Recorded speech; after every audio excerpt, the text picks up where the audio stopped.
নমস্কার। আজকে আমরা শুনব শ্রী শ্রী সারদা মায়ের অমৃত কথা। শ্রীমা 1918 সালের 5ই মে জয়রামবাটি পরিত্যাগ করে কোয়ালপাড়ায় এক রাত্রি অবস্থান করেন। পরদিন ঘোড়ার গাড়িতে বিষ্ণুপুর পৌঁছে ট্রেনে কলকাতা অভিমুখে রওনা হন এবং 7ই মে বেলা 10:30টায় উপস্থিত হন উদ্বোধনে। এবার কলকাতায় অবস্থানকালে তার জীবনে আরও একটি শোকাবহ ঘটনা ঘটে। 30শে জুলাই 1918 সালে স্বামী প্রেমানন্দ দেহত্যাগ করলেন।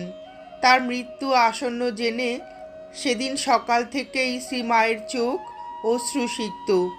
বিকালে বললেন, বাবুরাম আমার প্রাণের জিনিস ছিল, মঠের শক্তি, ভক্তি, যুক্তি। আমার বাবুরাম গঙ্গা তীর আলো করে বেড়াতো। মাঝের ঘরের দেওয়ালে ঠাকুর